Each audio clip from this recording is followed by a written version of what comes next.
ഒന്നും പിന്നെ അത് കൊണ്ടുപോകാനൊക്കത്തില്ല. കാരണം മക്കള് അധ്വാനിച്ച് ജീവിക്കണം. അമ്മയ്ക്ക് തൽക്കാലം കയറി കിടക്കാൻ ഒരു മുറി പണിത് തരാം. പക്ഷെ അത് മക്കൾക്ക് പിന്നെ കൊടുക്കാനൊക്കത്തില്ല. അപ്പൊ പിന്നെ അവര് നോക്കണ്ടേ? ശരി ശരി, നമ്മുടെ കേരള സർക്കാരിനോട് പറയണം, MLA ഉണ്ട്, അദ്ദേഹത്തോട് പറയണം കേട്ടോ. ഇപ്പൊ എൻ്റെ കൂടെ വാ, ഇപ്പൊ എൻ്റെ കൂടെ വാ.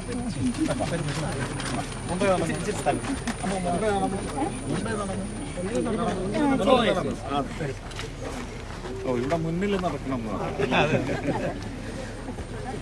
ഞാൻ വന്നോളാം, എന്നെ വലിക്കണ്ട. നടന്നോ നടന്നോ.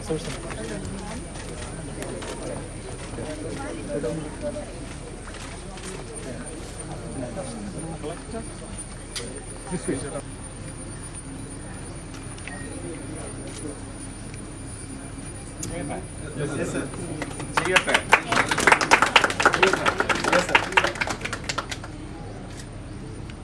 പിടിച്ചോ, കയ്യിൽ പിടിച്ചോ. കയറിക്കോ, വലത്തെ കാല് വെച്ച് കയറി.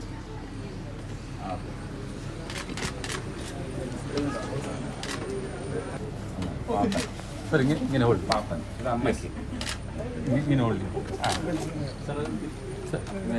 ആ, അങ്ങനെ ഹോൾഡ്.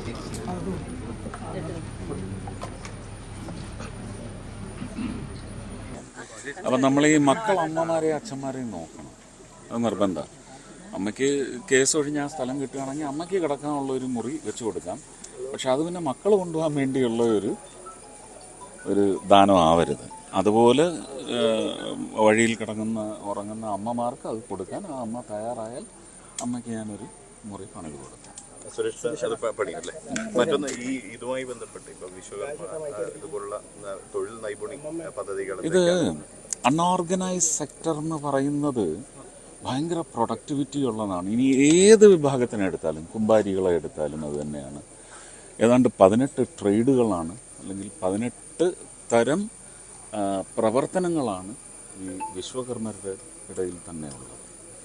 അപ്പോൾ അവരെല്ലാം ക്രോഡീകരിച്ച് കൊണ്ടുവന്ന് അവർക്കൊരു യൂണിഫൈഡ് മാർക്കറ്റ്, ഒരു യൂണിഫൈഡ് ട്രെയിനിങ്, ആ ട്രെയിനിങ് വഴി അവരുടെ പ്രൊഡക്ടിവിറ്റി വർദ്ധിപ്പിക്കുക. ഇതിനകത്ത് ഇതുമായി ബന്ധപ്പെട്ട ഒരു ഉളിയും ഞാൻ ഓർക്കുന്നത്, കേന്ദ്ര ഫിനാൻസ് മിനിസ്റ്റർ ശ്രീമതി നിർമ്മല സീതാരാമൻജി പറഞ്ഞു, ഒരു ഉളിയും ഒരു സുത്തിയും ഇരുന്ന வாழ்க்கைக்கு வந்து அமைஞ்சிடும். അതാണ് ഒരു ഉളിയും ചുറ്റികയും കൊണ്ട് അവർക്ക് ഇത് തന്നെ പാറകുത്തിലേക്കാവുമ്പോഴേക്കും അതിനുള്ള ഉളിയും അതിനുള്ള ചുറ്റികയുമുണ്ട്. തടിയിലാവുമ്പോൾ അങ്ങനെ ചെറിയ ലാറ്ററൈറ്റ് സ്റ്റോണിൽ നിന്ന് വരെ ശിലകൾ ഉണ്ടാക്കിയെടുക്കുന്ന പ്രക്രിയകളുണ്ട്. അപ്പോൾ ഇതിനെല്ലാം ഈ ഉളിയും ചുറ്റികയും, ചിസൽ ആൻഡ് ഹാമർ. അപ്പോൾ ഇത് വെച്ചിട്ടൊരു ജീവിതം ഉണ്ടാക്കുക, ആ ജീവിതം ഉണ്ടാക്കുന്നതിലൂടെ അതിനൊരു പെരുമ നമുക്ക് ചാർത്തി നൽകാൻ പറ്റുകയാണെങ്കിൽ അത് ഭാരതത്തിൻ്റെ പുതിയ ഒരു എംബ്ലമായി മാറണം. ലോകത്തിന് മുമ്പിൽ വിശ്വകർമ്മരുടെ പേരിൽ തന്നെ ഉണ്ടല്ലേ, വിശ്വകർമ്മർ. ഇത്തരം ഉൽപ്പന്നങ്ങൾ ടൂറിസം ഡെവലപ്മെന്റിനൊക്കെ അല്ല, ടൂറിസം അല്ല, ഇത് പ്രധാനമന്ത്രിയുടെ പദ്ധതി അല്ല. ഇത് ടൂറിസം മാത്രമല്ല, റെയിൽവേയിൽ പോകും, പ്ലാറ്റ്ഫോംസിലൊക്കെ ഏറ്റവും തിരക്കുള്ള ഒരുപാട് സമയം, മിക്കവാറും ജംഗ്ഷനുകളിൽ യാത്രക്കാർക്ക് കുറച്ച് സമയം ചിലവഴിക്കേണ്ട പ്ലാറ്റ്ഫോമുകളിൽ ഇതിനുള്ള സ്റ്റാളുകൾ ഒരുക്കാനും പ്രധാനമന്ത്രിയുടെ ഈ പദ്ധതിയിൽ തന്നെ അതിന് വിഭാവനം ചെയ്തിട്ടുണ്ട്. അതൊക്കെ ഉണ്ടാവും. തീർച്ചയായിട്ടും. ഒറ്റ കാര്യം, തൃശ്ശൂരിലെ പൂരവുമായി ബന്ധപ്പെട്ട് വരുന്ന പരാതികൾ DGP അന്വേഷിക്കുമെന്നാണ് മുഖ്യമന്ത്രി പറഞ്ഞിരുന്നത്. ഇപ്പം വിവരാവകാശ രേഖപ്രകാരം വന്നിരിക്കുന്നതോടെ അന്വേഷണവും നടന്നിട്ടില്ല എന്ന്. അല്ല, ഞാൻ അദ്ദേഹത്തിൻ്റെ സ്വാതന്ത്ര്യത്തിലൊന്നും ഞാൻ കൈകടത്തുന്നില്ല, അദ്ദേഹത്തിന് തീരുമാനിക്കാം. പക്ഷേ ഈ കള്ളനെ പിടിക്കാൻ കള്ളനെ എങ്ങനെയാണ് നിയമിക്കുന്നത്? ഒരു കള്ളന് നേരെ കംപ്ലൈൻറ്റ് വന്നു, അപ്പോൾ ആ കള്ളന്മാരുടെ കൂട്ടത്തിൽ മികച്ച കള്ളനെ എങ്ങനെയാണ് തീർപ്പിക്കുന്നത്? ഞാൻ കാക്കിയെ റെഫർ ചെയ്തതല്ല. എന്താ ഇപ്പോൾ സംഭവിക്കുന്നത്? പോലീസിന് നേരെ ഒരു കംപ്ലൈൻ്റ് ഉണ്ടെങ്കിൽ അത് ചട്ടക്കൂടിനകത്ത് നിന്നുകൊണ്ട് നിലവിൽ പ്രവർത്തിക്കുന്ന ഒരു ജസ്റ്റിസിനെയോ അതല്ല ഒരു റിട്ടയർഡ് ജസ്റ്റിസിനെ കൊണ്ടേ പറ്റൂ എന്നുണ്ടെങ്കിൽ ആ സംവിധാനത്തിന് സമയബന്ധിതമായി, അടുത്ത പൂരം വരെയൊന്നും പോകരുത്, ജോലി ഏൽപ്പിച്ചാൽ 1, 2, 3 മാസം കൊണ്ട് അന്വേഷണ റിപ്പോർട്ട് സമർപ്പിക്കണം. ജുഡീഷ്യൽ അന്വേഷണം വേണമെന്നാണോ അങ്ങനെയാണെങ്കിൽ? ജുഡീഷ്യൽ അന്വേഷണമെന്ന് ഞാൻ പറഞ്ഞില്ല. അതിന് യോഗ്യനായ ഒരാളെ കൊണ്ട് ആ സത്യം മൂടി വെക്കപ്പെടില്ല എന്ന് പറയുന്ന അന്വേഷണം വേണം, കണ്ടെത്തൽ വേണം. അല്ല എന്ന് ഞാൻ പറഞ്ഞില്ല. നിങ്ങളുടെ ഒരു ചോദ്യത്തിന് ഞാൻ മറുപടി പറഞ്ഞു. പിന്നെ നിങ്ങൾക്ക് ആവശ്യമുള്ള രീതിയിലേക്ക് അതിനെ വളച്ച് വേറൊരു ചോദ്യം അതിനില്ല. നിങ്ങളുടെ ചോദ്യത്തിനുള്ള ഉത്തരം ഞാൻ തന്നു കഴിഞ്ഞു അല്ലേ?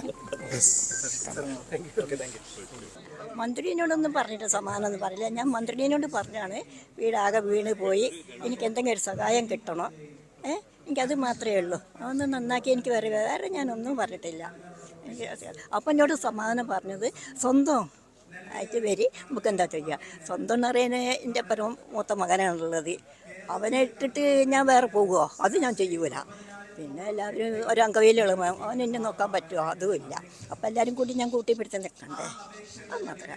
വേറെ ഒന്നും ഞാൻ പറഞ്ഞിട്ടില്ല, സമാധാനം പറഞ്ഞിട്ടില്ല, ഒന്നും സമാധാനം പറഞ്ഞിട്ടില്ല. അതെ, ഞാൻ അങ്ങനെ വന്നതാ. ഓ അതെ അതെ അതെ, ഞാൻ പോയി 10-40 കൊല്ലമായി സിനിമേനെ കണ്ടിട്ട്. മറ്റേ ഞാൻ പോവലുണ്ടായിരുന്നു, ഇപ്പോൾ ഒരു 40 കൊല്ലം വലിയായി. അപ്പോൾ അതിനെക്കൊണ്ട് അതും കാണാറില്ല, അങ്ങനെ കാണാറുണ്ട്, നേരത്തെ കണ്ടിട്ടില്ല.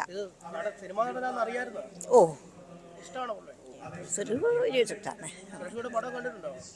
പടം ചിലപ്പോൾ മുഴുവൻ ഞാനൊന്നും കാണൂല, അപ്പം ഞാൻ എണീറ്റ് പോകും. അതെ അതെ. ഇതാ ഒരു കപ്പ്, ഒരു ഫോട്ടോ.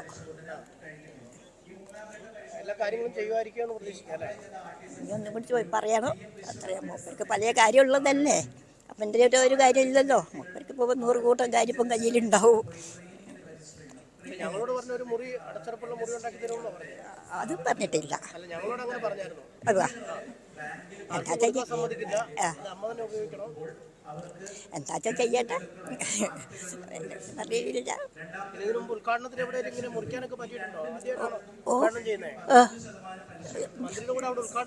അതെ, അതിന് ഞാൻ അങ്ങനെ ആരെ കൂട്ടില്ല. എനിക്കൊരു ദൈവാധീനം. ഞാൻ ഇതുവരെ ആൾ കൂട്ടിടത്തൊന്നും ഞാൻ പോവാറില്ല. എൻ്റെ വേഷവും എൻ്റെ രൂപവും ഒക്കെ അങ്ങനെയാണ്. അതിനെക്കൊണ്ട് ഞാൻ അതൊക്കെ അറിഞ്ഞിട്ട് ഞാൻ എവിടെയും പോകൂല. ഇനിയിപ്പം കുട്ടികൾ തന്നെ വല്ല ആൾ കൂട്ടിനോടത്തൊക്കെ വിളിച്ചാലും ഞാൻ പോകലില്ല. അപ്പം എനിക്കങ്ങനെ തോന്നി ഞാൻ പോന്നു.